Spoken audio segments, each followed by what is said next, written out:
Hey my friends, welcome back to a new video. To anyone who needs to hear this today, I wrote something by the name "The Beauty Will Call You By Itself," and I want to read this to you as we are moving forward on our journey, on our traveling, and we are visiting like so many incredible places. Like it's really hard not to be inspired by the beauty that may find you, when you're exploring unknown territories. So I want to read something I wrote today, just in case if you're in the phase of your life where everything is just speeding up, as it feels like time is speeding up, and we're constantly being exposed to events and circumstances that require from us to make heavy decisions, and we feel like we're always being pressured and everything is in such a fast-paced rush that we forget about what truly matters and what's truly important. So I just want to remind you for a moment to just slow down and listen to it. It's like a poetry. Actually, I'm writing a book, and it's creative. It will be completely creative work, same as my art. But here and there are short poems, and this one is really interesting. So enjoy, my friends. The name of it is "The Beauty Will Call You By Itself." You have to allow sometimes to be called by beauty. Go for a walk or take a drive through unknown places and be spontaneous. When you least expect it, you will be stroked by a magnificence of nature or city that will invite you to know it better, to surrender to it, to be its muse as it gently pleases you with colors, forms, and sounds that feel like poetry without lyricism. Words could not explain it, so it is using sound as a voice of its joy, an expression of its stillness. May it invite you to feel the soul of it, the tranquility of its presence, as it is not trying to impress you at all, it impressed you without trying. That's what nature does. It amazes us effortlessly, but not everyone can feel it. That richness of experience is only available to the purest souls that have not been led by their minds, but have given their hearts an opportunity to guide them. Only if it is just for a moment. Even time loses its mightiness when each moment is felt as eternity. And if there is such a thing as eternity, let me be lost in it for another second. Oh, it's super playful. So if this resonates with you, hit the like button.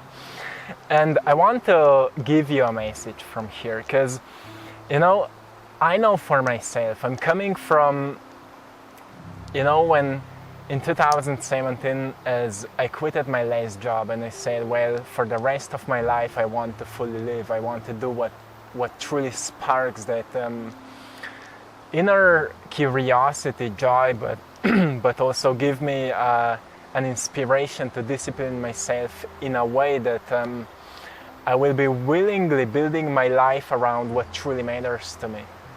So as I've started doing more of that, I've noticed that life just starts giving you opportunities, and all it takes is for you to open up your eyes and see them. And sometimes we need to make really heavy decisions, and you may be there right now. Because I'm receiving this kind of messages so often, so frequently. People writing me like, thank you so much for making these videos, because I find myself right now in a phase of my life where it feels that I've started waking up and nothing makes sense in my life anymore. And I truly feel a sense of a calling to do something that will be for myself. And you need to be selfish at this point. You need to be selfish and to put yourself at the first place. Because for the whole life you've been doing things for others unknowingly, because you thought that this is how life works and this is how you should be. But you've noticed that you have to put yourself at the first place. So you recognize, okay, as much as I've been kind to others, how much I've been kind to myself. As much as I've been trying to help others to heal, how much I've been allowing myself to heal. And healing is such a complex process because we don't know what we need until we are exposed to deep hurts, right? And people who are going through deepest possible hurts are usually the wisest ones, because when you're exposed to one hurt after another, after another, after another, you become really good at adaptability. You become really good at resilience. You become really good at noticing the lessons so you can adapt yourself to the circumstances and seeing the wisdom in all the situations. But it doesn't mean that life is easy. It means that life must be really, really heavy for you.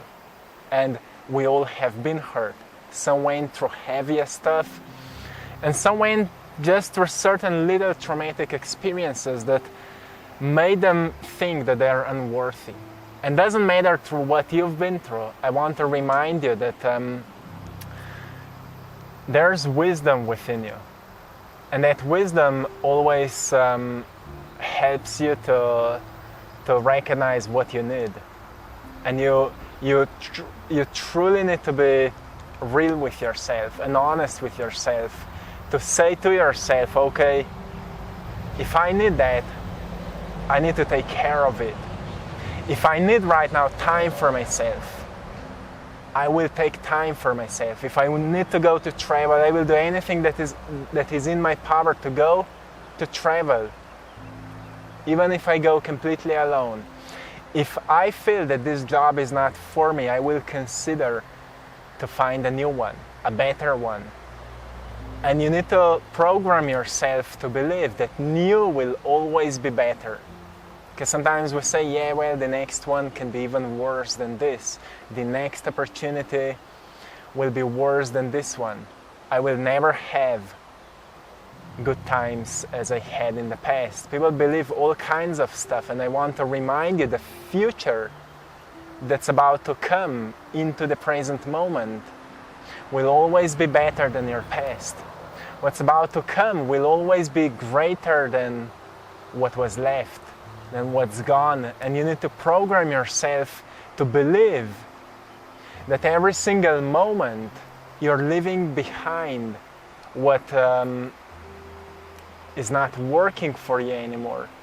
And you truly need to reflect on what you're learning as you're moving through those phases, so you recognize that actually you're being a brave soul, that actually all your flaws have been passed through generations to you because your ancestors knew they had no such an opportunity to tap into their inner wisdom and inner practicality, ability to be practical about their flaws. So they've passed it on to you because they knew that you will be wiser, that you will have an opportunity to heal it, that you will have an opportunity to make something great out of it. And now you are in this phase where you're kind of facing with your flaws and you're facing with the errors that life is kind of showing to you, not to push you away, not to punish you, but to allow you to master them, to allow you to become better at and more skillful at whatever you feel called to do, so you can start doing things for yourself, so you can fill up your cup, so you can spread what was filled inside of that cup with the world around you. And once you start doing that, you will see that life will start rewarding you, because that's how the system of nature works. The system of nature works in collaboration. Everything is collaborating. But it only supports sustainability, right? And sustainability comes from truthfulness. It comes from righteousness. It comes from awareness that I'm doing it because it's right. I'm doing it because it's necessary at this point. And you need to build this awareness around yourself to know what is necessary for myself. Put yourself at the first place and know what is necessary for myself, and be called by beauty. and go and explore it. Go for an adventure and do something that is just for yourself, because nobody can please you as much as you can please yourself. But you've been trained to please others and put yourself into the back seat, right? And it's time for you to get into the front seat and start driving that car. Stop letting others to drive you. Stop letting others to navigate you through life just because you had no better knowledge of how incredible you are when you allow yourself to be guided by your own needs, to be guided by your own desires, and to be willing to expand your philosophical understanding of possibilities, so we can build the necessary skills that will make possible what was imagined into this reality, so we can manifest what was before just a vision into reality. And you can do it. And I want to remind you that everything is already working in your favor, but it is working in rhythms, as creativity comes in rhythms. Sometimes we are more creative, sometimes we are less creative. Also, love comes when things align. And when we recognize, okay, little by little, I'm aligning my life, you will notice that you will start to feel more love for life.